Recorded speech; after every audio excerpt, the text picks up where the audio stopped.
Je pense qu'il ne faut pas du tout concevoir l'hypnose comme de manière tranchée, systématique, en disant ça remplace le médicament. Il y a des tas de situations où on ne peut pas faire autrement que d'utiliser certains médicaments, mais ce qu'apporte l'hypnose va être tout à fait complémentaire. Je vais prendre un exemple, chez les enfants hyperactifs dont on parle beaucoup en ce moment, les molécules peuvent être intéressantes pour stimuler les fonctions d'attention, mais en revanche, elles n'aident absolument pas les patients, les enfants, sur les aspects de confiance en soi.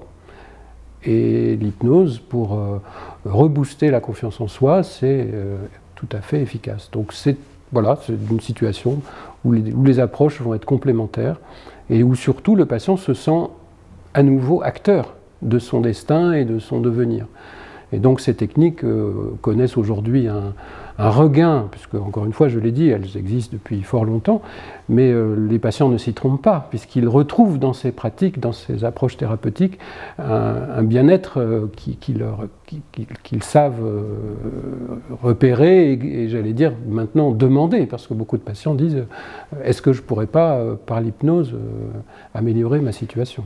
Il y a effectivement un rapport collectif, appelons-le livre blanc si vous voulez, qui est en préparation et qui rassemble l'expertise de nombreux professionnels qui pratiquent l'hypnose depuis des années au niveau francophone, donc ça inclut également des collègues des pays limitrophes de la France et donc nous avons effectivement l'envie de faire une sorte d'état des lieux, si vous voulez, de la situation, de montrer aussi la cohérence entre les différents instituts de formation professionnelle pour les professionnels de santé, qu'on appelle les instituts Milton Erickson actuellement souvent, et qui sont un petit peu assez bien répartis sur l'ensemble du territoire et qui se réunissent au travers de cette confédération et qui partagent des pratiques, qui partagent une ambition qui est justement de faire connaître, de rassurer ceux qui pourraient être inquiets sur les pratiques de l'hypnose. Je ferai une petite parenthèse sur cet aspect-là. Si vous voulez, comme je vous disais en préambule, l'hypnose est un état de conscience tout à fait physiologique qui ouvre, si vous voulez, vers un état, on pourrait dire, de rêverie éveillée et qui permet de se laisser aller à trouver des solutions. Bien. Quand on est dans cet état de rêverie, tout est possible.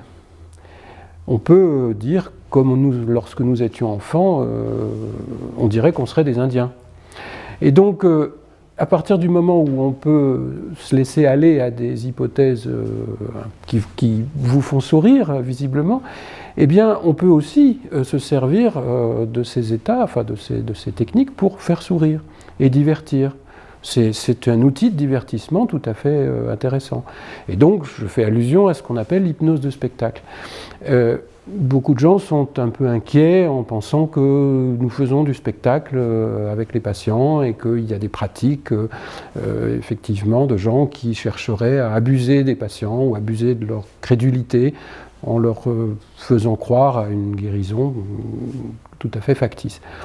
Donc ça, c'est un point qui, nous, ne nous inquiète pas, mais qui nécessite une certaine rigueur dans la formation des professionnels.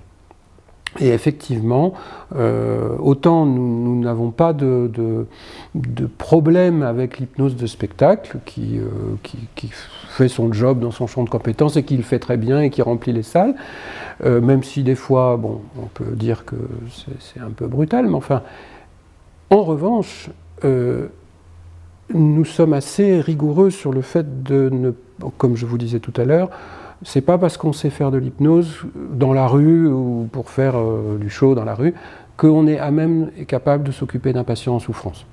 Et donc ça, je pense que vis-à-vis des pouvoirs publics, il faut qu'il y ait une ligne claire, en tout cas pour la CFHTB, la ligne est très claire. Il y a l'hypnose thérapeutique, médicale, ou par les infirmières, etc., pour les professions de santé. Pour nous, ça c'est une limite importante, enfin une frontière importante qu'il faut respecter.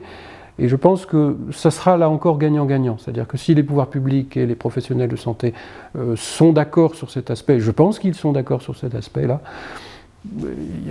voilà, il n'y a pas grand-chose à craindre.